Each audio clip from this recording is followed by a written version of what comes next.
Hi green lovers, many of you have asked me how my greenhouse was doing. Now I put this greenhouse up a couple of months ago, so that was before we had heavy rains here in Northern California, and there was quite a bit of wind as well, and the greenhouse has held up marvelously through it all. So let's go inside and take a look. But first, as we go in there, I want to let you know that it is 58 degrees Fahrenheit outside. And let's check the temperature in the greenhouse. As you can see, if you can, it is 75 degrees Fahrenheit. So quite a big difference, almost 20 degrees difference between the outside temperature and the inside. And the vent at the top has opened, as it does automatically when the temperature reaches, I think about 65 or so, that thing tends to open up. That's a really neat feature of this greenhouse. So what have I got growing here? I've got a couple of artichoke plants that are doing quite well. They do have a little bit of aphid damage. So you can see some aphids there, some black aphids, and these ants running up and down. Well, that's usually a telltale sign that I've got an aphid problem. They've not been too bad, but I have been moving some of the plants outside and getting them in the ground. And I've got an elderberry that was looking pretty sad, but it looks like it's getting some new growth, so that's a good thing. Yesterday I started some cuttings for my abutilon, so let's see how they do in the greenhouse. And I've started moving some of my plants that I started from seed indoors. These nasturtiums are doing really well. Now, nasturtiums cannot survive freezing temperatures, that's why they're in here, but they're growing a little too well. So they're pretty large, as you can see.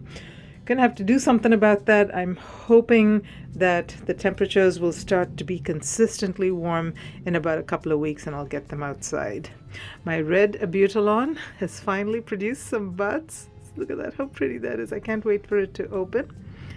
And moving on to my lettuce collection here. I've got quite a few little lettuce plants growing in this. I've got Butter Crunch, I've got Little Gem, Iceberg, I've got some Chiji Masai, which is a kind of tatsoi that I really like from Baker Creek. And I've got Merlot lettuce, and I've got Marvel of the Four Seasons. I've also got some, let's see, Greek oregano that I've started there, and I've got some foxgloves. So look how tiny those are.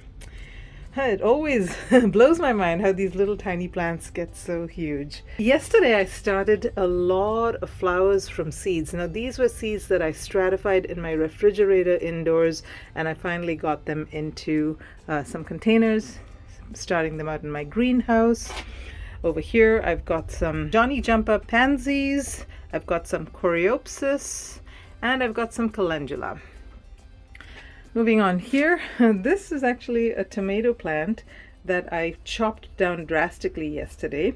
It's a dwarf tomato plant, but as you can see, it has survived the winter and it's putting out some new growth. So I removed all the excess dry stuff and I want to see whether that grows. I've planted some impatiens along the edge here. And here's the abutilon that I hacked away at yesterday. This is the orange abutilon. So I sacrificed a whole bunch of buds. The thing about abutilon is it kind of grows leggy if you don't keep it under control.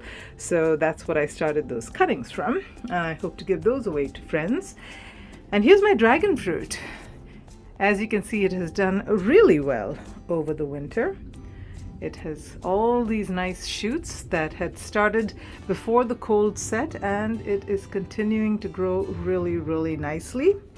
I've actually got a volunteer tomato plant that I showed you in the previous video, and that has obviously survived. Not just survived, it's thriving. I tucked it in here. Probably not a good idea to do that, but I'm just doing an experiment. I probably won't even let this tomato grow to full size because I don't even know what it is, and definitely I don't want it stealing nutrients from my dragon fruit plant. I'm trying to start some succulents here, and it looks like it's actually starting to put out some roots, so that's kind of nice. And yeah, let's see how that does. I've got a fruit tree. This one is a Panamint nectarine. It's a dwarf fruit tree, so I'm going to plant that in the ground this weekend. And this is the one that is probably doing among the best. This is my curry leaf tree. By this time of year, it has usually lost most of its leaves, but as you can see, that hasn't happened this year. It is absolutely thriving, and it is also putting out new growth. So that is pretty exciting. It's got some flowers that it's producing there, so it's all good.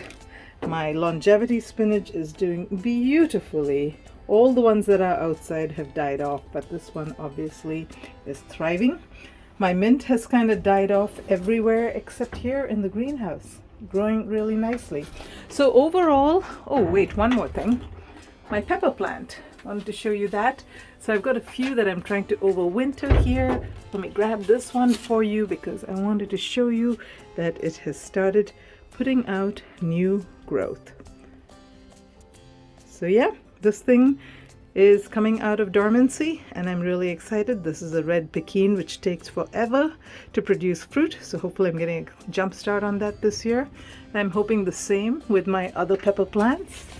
I've got a little dragon fruit, a baby dragon fruit here that was so tiny last year, but it looks like it's starting to grow really nicely. This was started from seed by a friend of mine, and I had a little piece that I had left outside that's completely dead, but this obviously is not just surviving, it's growing quite nicely. So overall, very pleased with my greenhouse this year. I am loving it and I have not yet maximized its potential.